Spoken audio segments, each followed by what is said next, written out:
Trees and utilities can coexist. They just have to coexist in locations that don't conflict with one another.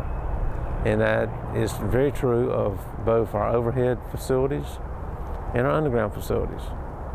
We would prefer that street trees, if they're planted in close proximity to our overhead facilities, their material growth is about 15 or 16 feet. Our overhead facilities, at least the bottom of our overhead facilities, exists at about 18 feet, and obviously we would like to keep as much clear distance as we possibly can for safety reasons for our line workers from our overhead facilities. And really the preferred trees for this particular area, this sandy area, are dogwoods and crepe myrtles. Both are flowering trees and seem to grow very hardy in this particular sandy environment. The facilities that we have put in over the last 25 years, the majority of the neighborhoods that we put in have been underground. And in doing so, depending upon the depth and the proximity to the root system of the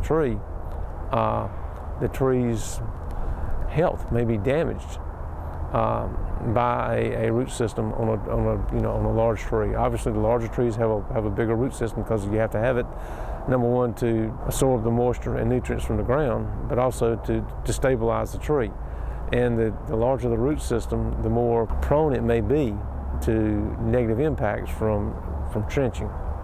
And a tree can be, the health of it can be compromised from a number of situations. It can be pruned incorrectly, which causes many problems. And the root system can be impacted from trenching. And if a significant portion of the root system is impacted from trenching, sooner or later the tree will die.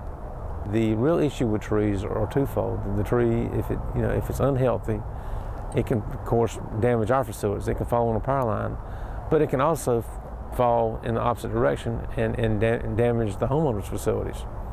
And as a homeowner, you don't want either one of these issues to occur. In our underground areas, we have pad-mounted transformers.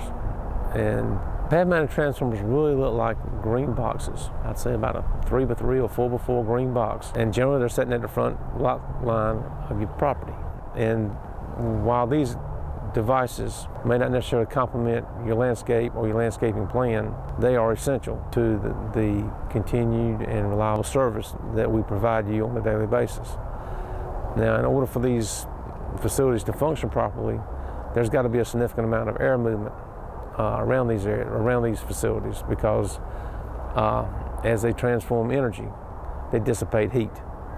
And the open spacing around these facilities is necessary so that you can adequately dissipate, or so the devices can adequately dissipate heat. And problems occur when planting shrubs, low-growing vegetation is in close proximity to these devices. You're smothering them, and they really can't dissipate the heat they need to dissipate so that they can enjoy a long life. And secondly, if we do have problems with these facilities, if the plantings are close to the door, obviously we can't open the door and get into the box to fix what we have to fix in order to restore your service. So please be cognizant of where you plant low-growing shrubs and vegetation with respect to our underground facilities.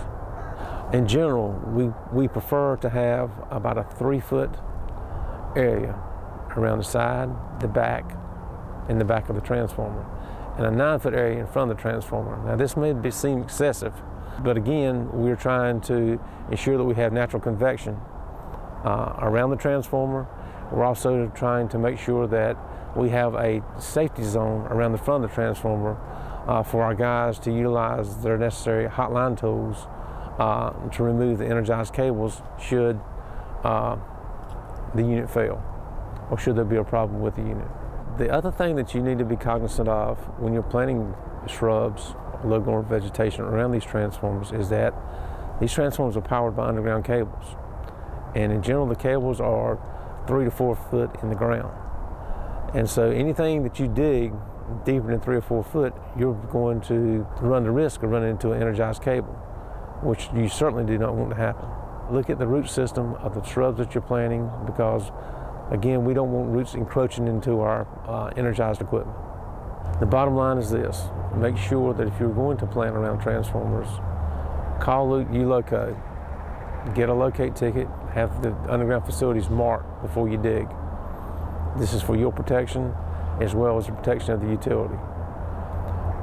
Make sure you choose plants that are hardy, and make sure you choose plants that their root system will not impact the reliable operation of our electrical equipment.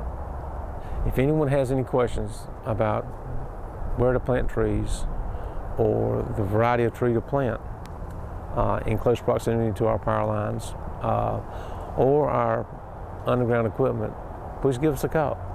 We have a staff of people that are here to serve you. We have certified arborists on staff, and in fact we have 2, and they're more willing to help you or to provide you with any type of information you may need so that you protect yourself and you protect our facilities.